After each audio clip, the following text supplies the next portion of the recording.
save your money? Gotcha! What do you heartless brutes think you're doing? Using the wishing well? Well, you toss in a coin and make a wish. And then what? And that's it. Nothing else happens. It's fun! You mean suckers throw money down a hole for fun? That's the greatest scam ever! Cue the intro!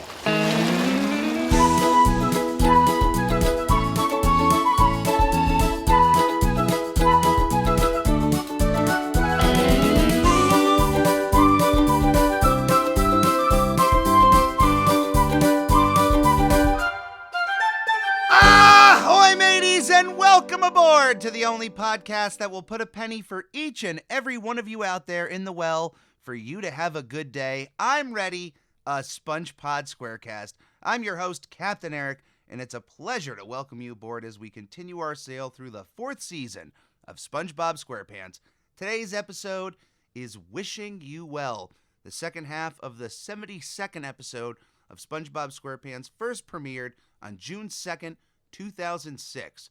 Our storyboard directors are Luke Brookshire and Tom King, who wrote this episode alongside Stephen Banks.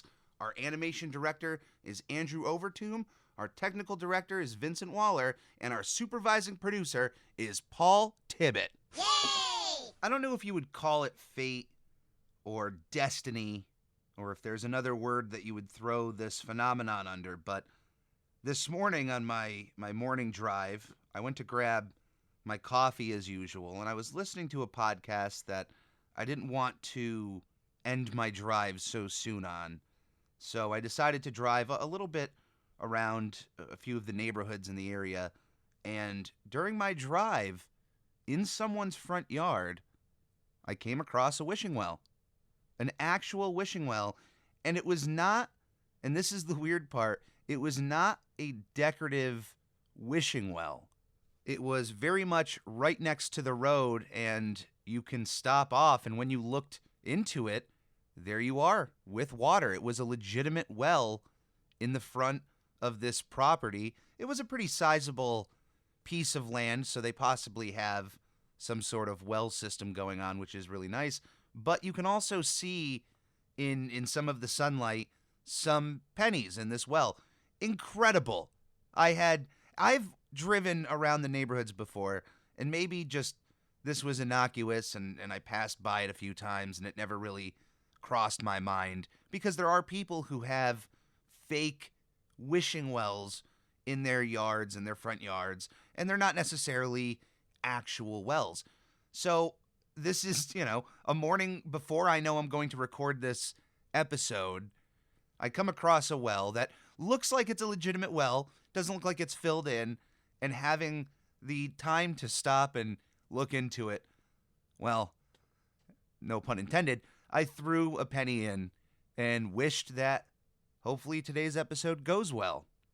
And as tempting as it is, I'm not going to throw a rim shot over every instance of the word well, as it's just such a normal word. Who knows how many times it's going to pop up in this episode. But yeah, it was just a weird part of the morning, weird in a good way, and it certainly set the mood going into then rewatching this episode, which was a delight, was an absolute delight. I forgot about a few of the jokes in this episode, which is, it's always nice not to have to remember every single joke. There are fans out there who are incredible encyclopedias of not only SpongeBob, but I'm sure of every single show out there that has a fan base. There's a fan that their mind holds every index card of information about the show, every little minute detail, and those people are wonderful. And there are times that I get a little upset, as big of a fan that I am, that I forget about things. But the silver lining of, I forgot about this, is that you get to relive it again, That's my coping thought about getting older and forgetting about things. I get to once again relive movies and TV shows one day down the road that I just forgot about, and here I am, bright-eyed. Wow, this is new, this is great. Or I'm on the opposite opinion, and I forget about some of the Nicktoons, and then I go back and rewatch them as an 80-year-old man, and I'm disgusted at what I'm looking at. That's the worst case scenario. That's the timeline I don't want to be in. But I like going back to these episodes I haven't watched in a while and rediscovering them all over again and finding new little jokes and sequences that either on my first watch through I didn't catch or wasn't just seasoned enough. But now, hey, I'm old enough to pay attention to everything and catch everything in one wide net, maybe missing a few little fish here and there, but not as much as I used to. When you're younger, your mind is only paying attention to so many things, and when you rewatch certain episodes over and over and over again, that's when you really catch on those little details. And Wishing You Well is not an episode that I would say was in my constant rotation of rewatching, but after this time around, I am going to add it into the rotation. This was an excellent episode. I can't say that I didn't like it beforehand, but this time around there was something about it I enjoyed on a different level. Maybe it was the wish. Maybe it's magic working its way into my psyche as I'm watching this, but I don't know. It just was a pleasure to watch. And at first, I had this thought as to why Mr. Krabs wouldn't know what a wishing well was. I mean, it's one of the most well-known ways to earn very easy income, although a well in and of itself has a different use, but the concept of the wishing well is overextended pretty much into any fountain structure that has water. The idea of throwing money into water is a very traditional European concept that has spread out across the planet. And that was the first thought, is how did Mr. Krabs not know of this thing? And then the extra layer of humor kicked into place. There would be no need for a well underwater. Just another facet of Bikini Bottom that can only make sense here. That's why there is legitimate magic bursting out of Bikini Bottom.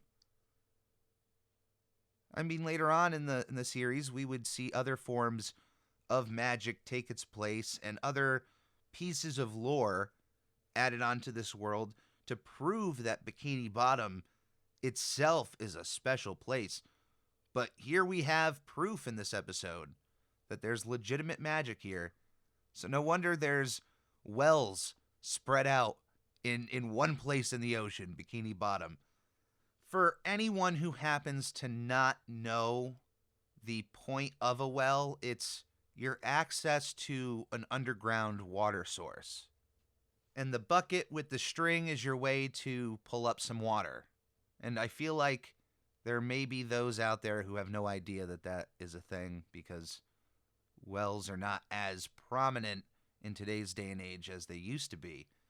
And even mentioned earlier in the episode, there are people out there who will have fake wells in their yard for decorative purposes, where it's just the top half, the part you would see extending out of the ground, and that's it. And usually inside of it, it's filled with whatever they want. A plant, could be a fake bottom so that you can still throw in coins to give the illusion that there's a deeper hole within. There's many ways you can take that. It's a decorative piece, but for the actual well purpose, it's to retrieve water. So it's funny that there is even a well in the ocean, unless it used to be above land at one point in time, but we're not going to go down that rabbit hole. As the episode opens up, Mr. Krabs is doing what I feel like is possibly a hobby for him, which is going around town and checking all of the coin-operated machines to see if there's any change left in them. And at the beginning of this episode, he's checking a public telephone, which is a rarity today in 2023. Even in my town, there's only one known public coin-operated telephone, which is only kept up as a novelty at this point. But I can attest, as a kid who grew up in the 90s, and I'm sure anybody older than me can say likewise, that the likelihood of finding a coin in a payphone out in the world was pretty high. I'm not saying it was a 50-50 shot. I think it was more on the 60-40 end, with your chances leaning on the 40% side of finding a quarter in a payphone. The payphone mechanics would spit the quarter back out depending on how long your phone call was. So if you tossed in a few quarters for a phone call and your phone call only lasted what it would have taken, 2 or 3, and you threw in 4, it would spit back out 1. But most people might just walk away from that phone call without even checking. You would hear the coin drop, but in a phone booth in a busy city, you might just quickly get out of there and move on with your day. So I have no tally mark of how many times I have found change in a payphone, but I can tell you, if you were to line up every single machine that takes coins, washing machines, arcade machines, candy machines, stickers, anything, the likelihood of you finding change was in the payphone. So Mr. Krabs completely justified at the beginning of this episode. He hears a quarter drop, which is absolutely hilarious to have happened. The fact that there was any sort of noise of this quarter dropping on sand, and that it rolled over to where Mr. Krabs was. He goes to pick it up, thinking it's his lucky day, and then a kid, before he gets his claws on it, grabs the quarter. It was the kid's quarter in the first place, but Mr. Krabs is more of the finders keepers kind of guy and decides to argue with this shifty kid and his mother. This mother, of course, properly scolds Mr. Krabs over this level of, it's not even cheapness, it's greed. This level of greed where a kid drops a quarter on the ground and then you go, it's on the ground, it's nobody else's, I've seen it first, it's mine. To have that level of an attitude, it's bonkers. And you see this in cartoons and you think, oh, this is just over exaggeration. But let me tell you, there are people out there like this. There are definitely people out there like this. And you may be thinking to yourself wrongfully, oh, you're thinking of a homeless person, Captain Eric. No. There are people that you would not expect to have that level of thought and greed.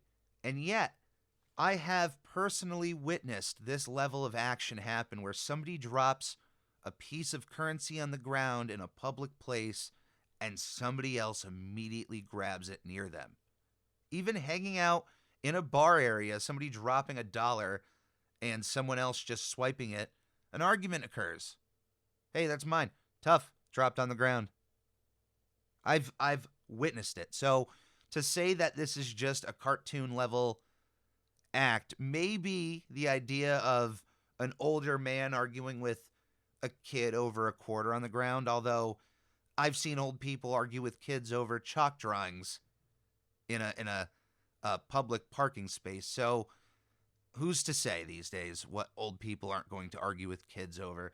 But Mr. Krabs wants this quarter, and as he's arguing with his desire for this quarter, he then watches as this mom carries her kid over to this wishing well and tosses the quarter in. He watches this kid who took the quarter from him in the first place from the ground and then proceeded to toss it away in a hole. How dare you? How dare you? How dare you? She's a nice lady! This is where Mr. Krabs discovers the concept of a wishing well. A few other people come over, trying to throw more change into this hole. Mr. Krabs grabs the quarter before it drops in and decides to scold this couple for throwing away their money. What are you doing? Why are you throwing this away? What is your problem? And Mr. Krabs then hears about the greatness of a wishing well. You just throw money in, you wish for something, and that's it. As you wish. I wouldn't say that a wishing well is inherently a scam, even if your intentions are to earn money from it by building it in the first place. By placing a gumball machine in your place of business or even in your yard, you may have intentions of earning money from that. So it's not a scam unless you're telling people one thing and then pulling the rug from underneath them. And boy, when it comes to pulling the rug and scams, Mr. Krabs should know about the world of crypto. Which, don't get me wrong, I completely respect the technology that is running behind the scenes of the blockchain, of NFTs, anything associated with crypto on a tech front, what has been worked on, I respect tremendously. But that doesn't mean I have to respect its usage or the way people use it. And as far as what I have seen in my world, the majority of what is going on in the crypto space are simply scams, rug pulls to get people to throw their money into them. And since there has not been a real crackdown in this space, it's constantly people pulling the same card out. Bad business on my part. Who would have thought that things would go bad? Anyway, thanks for the money. How many times do we have to hear this before it becomes fact that this is what's going on? Anyway, that's an entirely different conversation for another time.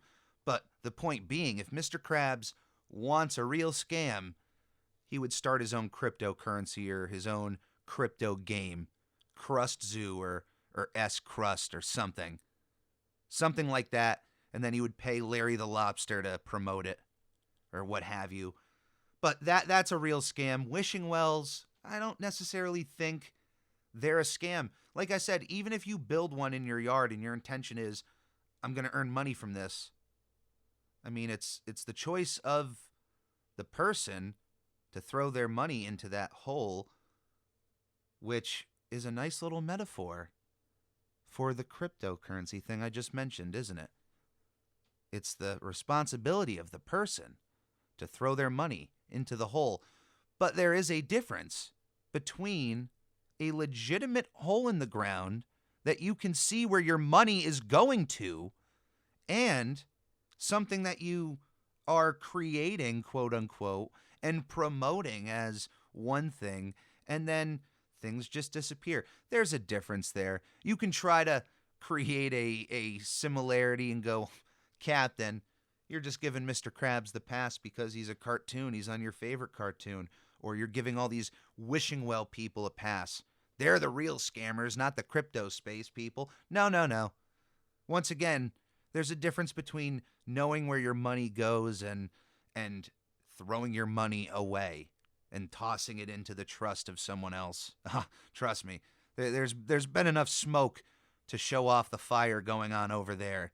I'll promote one user here, CoffeeZilla, on YouTube. I'll tag him in the podcast description. If you have no idea of what's going on in the crypto space and you would like to be enlightened as to who's out there and what is currently going on in that world, it is the most investigative work you will find in that space, so I can't send you anywhere else for that information. Mr. Krabs, though, when he comes across this wishing well and the concept of people tossing their money in for wishes, things they would like to happen to them or things they desire, the fact that people will just toss their money away, this inspires Mr. Krabs to build a wishing well at the Krusty Krab. But of course, Mr. Krabs is not going to do the manual labor himself, and it's just going to fall back on the Krusty crew.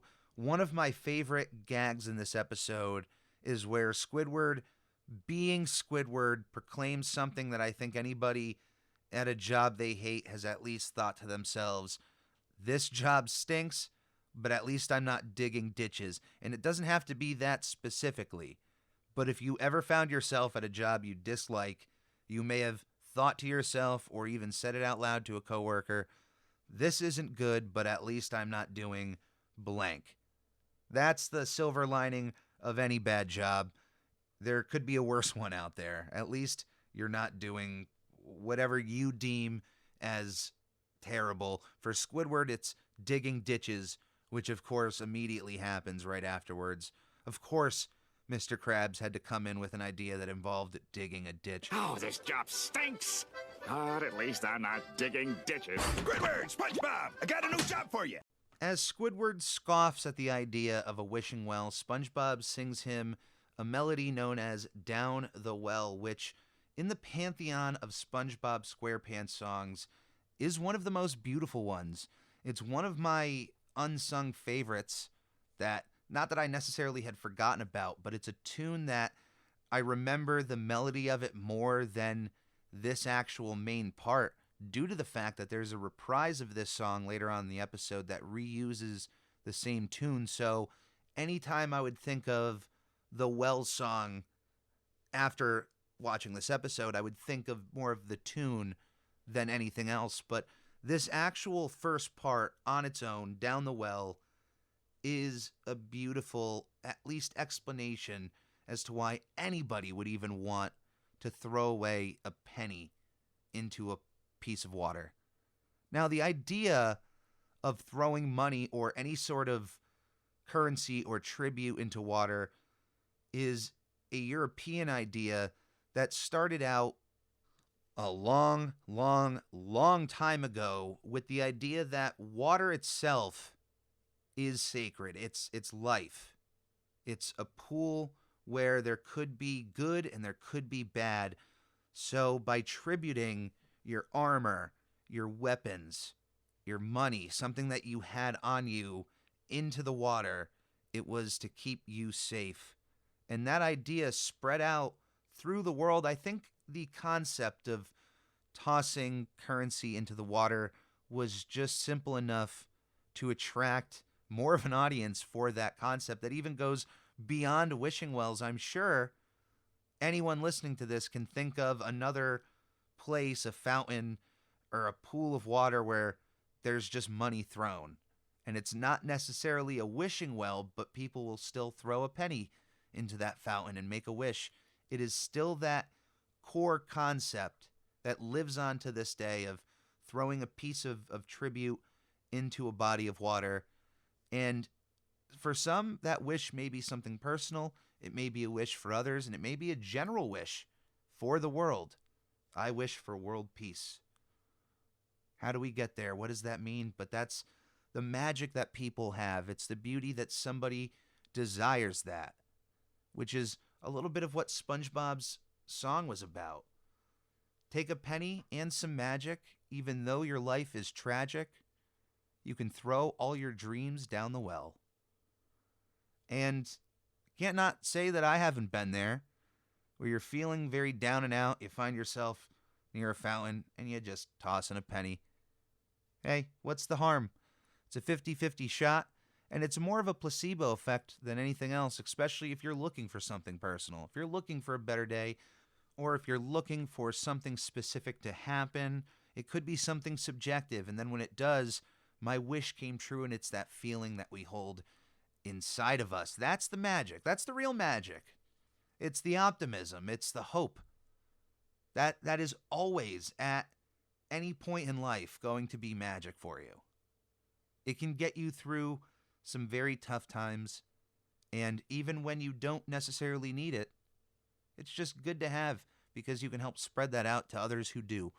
So don't ever let anyone tell you out there that there isn't anything like magic. You didn't say the magic word. Squidward is not going to involve himself in digging any sort of ditch and has SpongeBob dig it, which, when SpongeBob is done, instead of Mr. Krabs helping him out of this massive hole, has the entire facade of the wishing well built on the outside.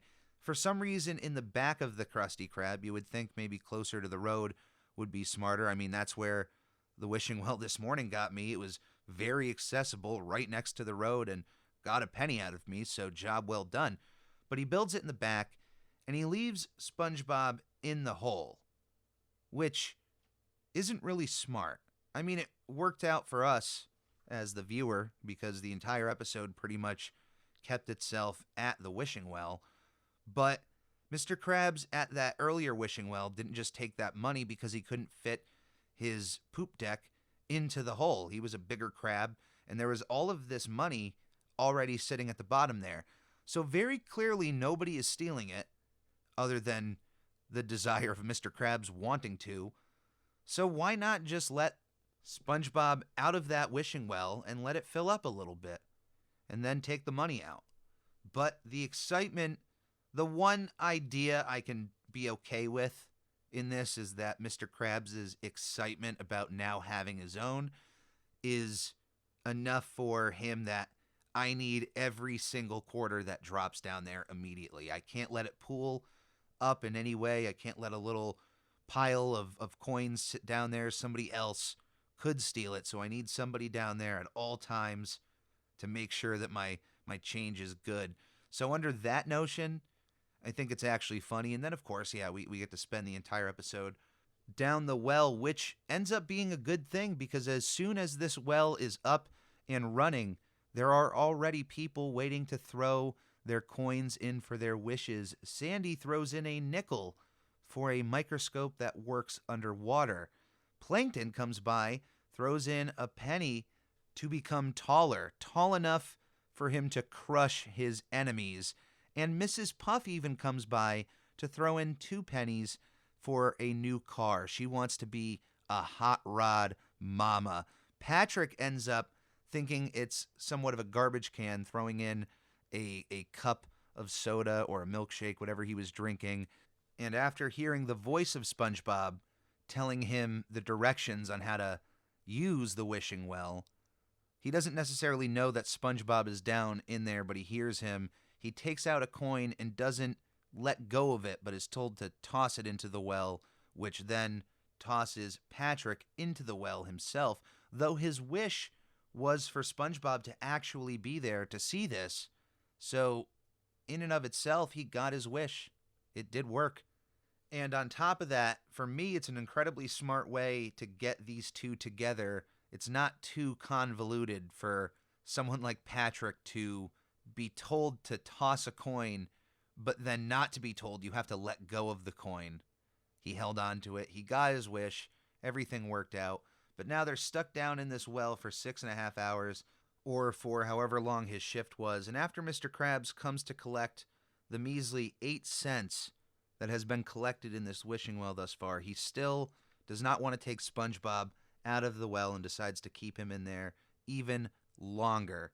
So even though it's not the smartest thing in the world, and you honestly even threw your number 1 fry cook down in this wishing well, Mr. Krabs is maintaining this thought process. Although he does give SpongeBob some advice on how to find the magic.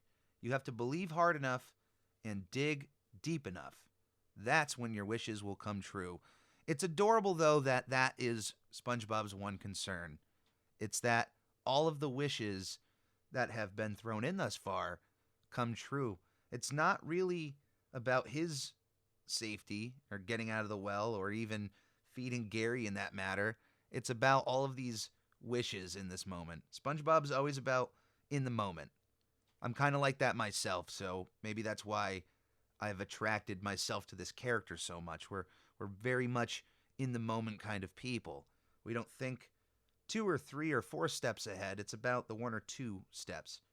And it's about caring for other people in a way. Because honestly, even though I've made wishes before in wells, like this morning, or even at times where at a casino there's pools of water, hey, toss in a penny, hope luck is on my side tonight.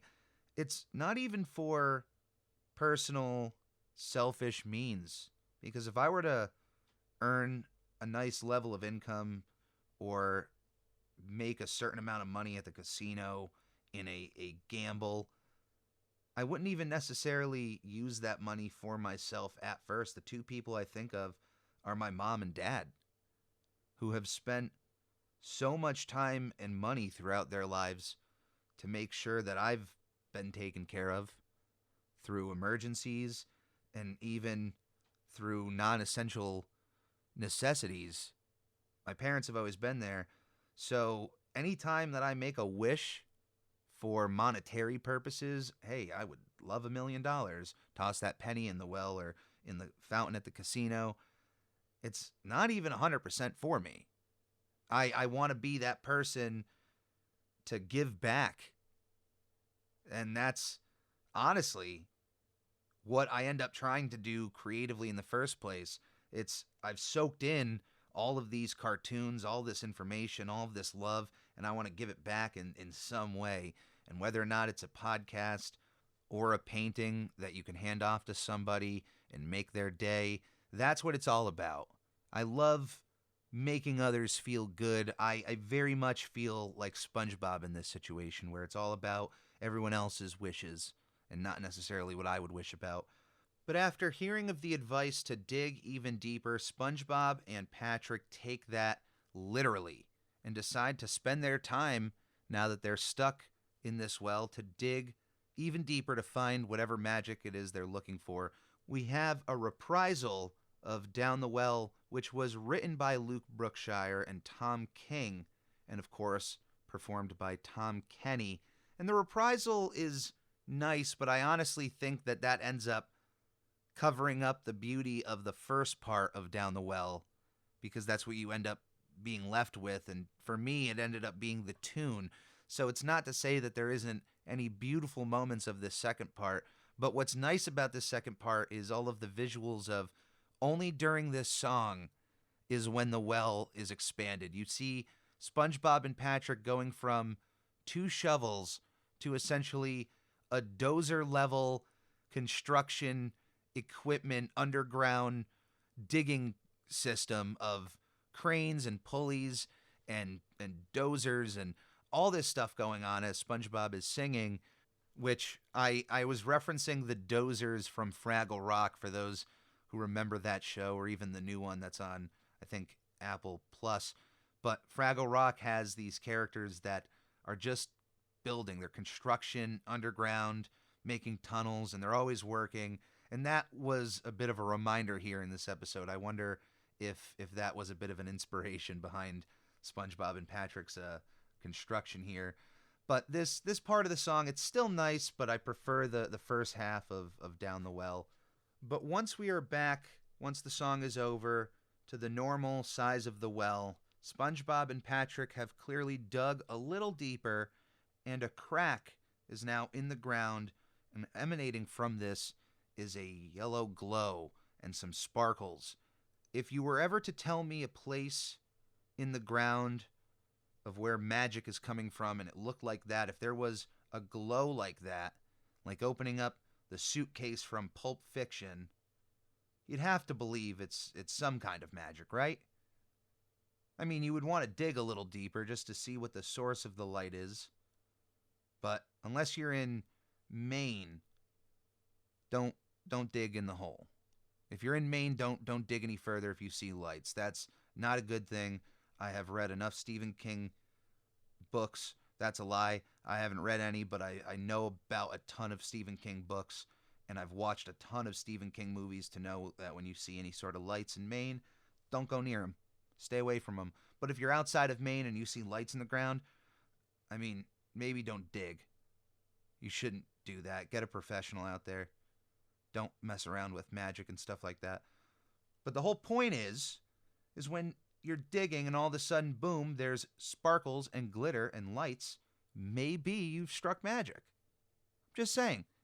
I can't be disproven from that. It hasn't not happened, as far as I know. Well, unless you're Jed Clampett, then you've struck a certain kind of gold. It's called Texas tea. It's oil. If you strike that in the ground, that's probably the most opposite thing from a glow. A shiny yellow glow would be the sludge of striking oil. But that, in and of itself, is something that people would actually wish for. To strike gold, to strike oil, for oil to be in their yard. You get a lot of money from that, so it's a little back around, a little full circle moment here. The next person to come across SpongeBob and Patrick in the well is Squidward, who is reveling in this situation. His wishes have come true. He wished that SpongeBob and Patrick were far away from him, and lo and behold, they are trapped within the bottom of a wishing well. Although now that the magic has fully been uncovered, wishes are on the table. They are real. When you make a wish at this wishing well, you don't even necessarily have to tribute. If you just wish something close to this hole, it'll now come true. And when SpongeBob wishes that Squidward could see it just a little closer, Squidward himself falls into the hole. Classic SpongeBob trope to get the three of these characters stuck in a situation.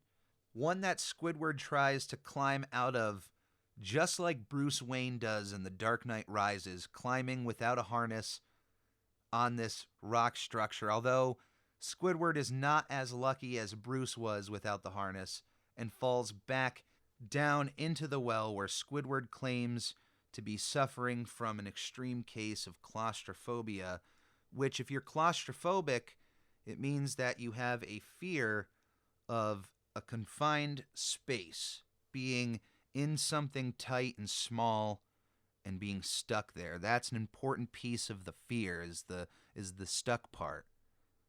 Someone can be claustrophobic and be in a closet doing their thing, and if you close the door, that's where the fear kicks into place. So Squidward has this anxiety going on, but to SpongeBob and Patrick, and this is a classic gag of the show where they hear claustrophobic and they think that Squidward has the fear of Santa Claus.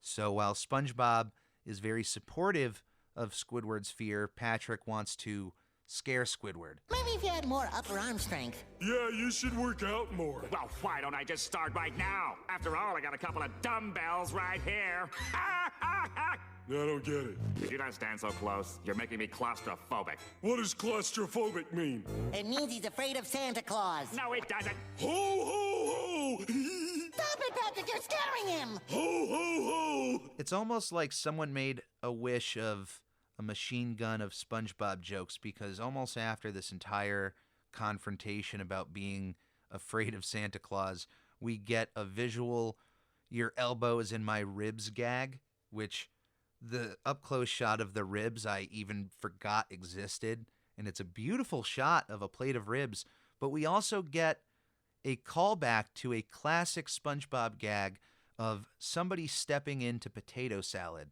Now, last time this occurred, SpongeBob accidentally flew into a bowl of 3-day-old potato salad. Not 3-day-old, but it took 3 days to make that potato salad before it was soiled by the feet of SpongeBob. But seemingly in this well, Squidward steps into a bowl of Patrick's potato salad, and it seems to be an ongoing gag on Nickelodeon in general, where potato salad itself is constantly soiled on a few Nickelodeon shows. We got the sun, we got the surf, we got chicken wings, we got sand in the potato salad. Eventually, Mr. Krabs comes back to pull up the bucket. He feels the weight of the bucket heavier than expected and thinks it's going to be a lot of money, but it is in fact Squidward, who of course is thankful to finally be out of the well. My heart goes out to him after being stuck down there for so long, and wishes that he was far away from this situation, from this moment. A bus immediately hits Squidward and sends him off into the world of Shrek. Shrek is love, I say. Shrek is life.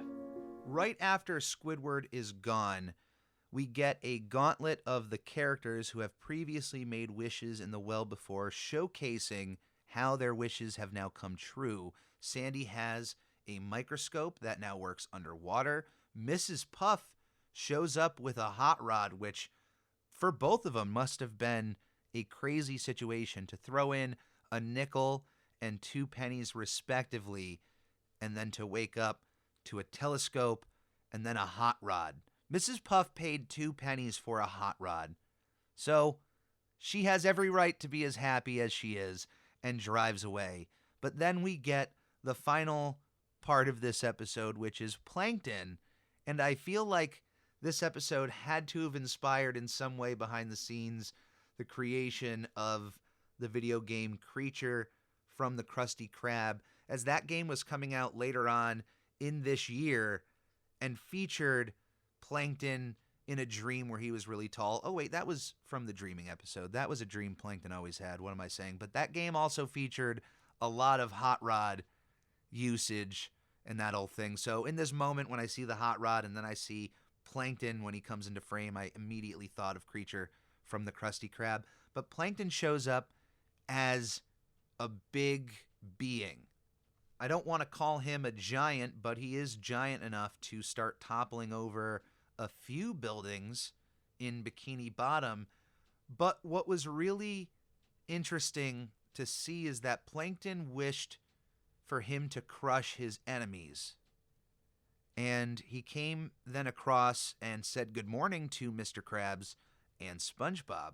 You would think, oh no, Plankton is here to beat up Mr. Krabs, to take the Krusty Krab down, to take the formula. But nope, he has this new size, this new build of his body, Plankton 1.0, and he goes and destroys Bikini Bottom. He is more upset at everyone else out there in the world than those that he is after every single day, trying to steal this formula with, and they keep stopping his plans. You would think his anger is directed at them, but when he actually gets that size, he wants to take out his frustration out on everybody else.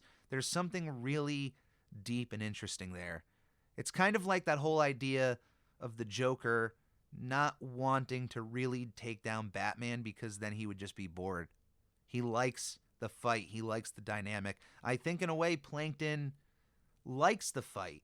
We have seen, and I mentioned Plankton, and we are in an anniversary of Sponge Out of Water this month, so it's kind of interesting to go full circle in that situation. But in that movie, Plankton at the end, when he has the formula in his hand in a situation that he could easily get away from and have the formula in hand, but decides to give it back.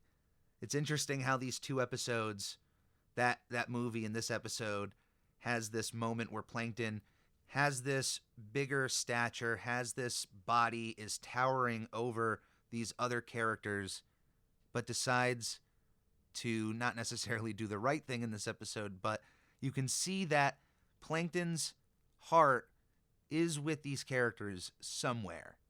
There is a love that he has for SpongeBob very deep down. He knows that SpongeBob is a good guy. He knows that Mr. Krabs is a good guy, and we will certainly find out in future seasons a little bit more of their past. But for this episode, we end with Plankton rummaging through Bikini Bottom. No real end to what happens with the wishing well, although with that kind of power, it's best to probably cover that hole up and forget about it. But what you shouldn't forget about is this podcast. And I can't thank you enough for joining me on another episode of I'm Ready, a SpongePod Squarecast. If you would like to follow the Captain on any form of social media, it is my wish for you to do so at I'm Ready Podcast on Twitter and at SpongeBob Podcast on Instagram. If it is your wish to support the Captain, there are two ways you can do so. The first of which is by going to youtube.com/@thecaptaineric or clicking on the link in the podcast description and subscribing to the Captain Eric YouTube channel. That is by all means the best way you can support what is going on here on the ship. The other way is by clicking on that Redbubble link in the podcast description below, where you can find a bunch of different Captain Eric pieces of art and logos that you can put on a multitude of different products. Anything that comes in from my projects go directly back into my projects, and it is always appreciated. As far as this episode is concerned, I feel like my wish came true. So I'm going to go back to that well today, and I'm going to throw in another coin. And that wish is going to be for you to have a good day. No matter where you are in the world, no matter what is going on, I hope you can find a silver lining, find that optimism, and pick yourself up, because there's always going to be magic out there, and if there's any way I can get it to you through this wish, that's all I hope for. With that, ladies and gentlemen, thank you for coming aboard, and as always, please stay safe, be kind to one another, and come aboard again to another episode of I'm Ready, a SpongePod Squarecast. Is that proof enough for you? You'll never get me to believe in magic. Never! Just to prove it to you, I'll demonstrate. I wish I was steamed and served with a side of melted butter. Mr. Krabs! No! Well, where's your magic now? Oh, where am I? What's going on here? Uh-oh. I don't believe in magic. I don't believe in magic. I don't believe in magic. Oh, no!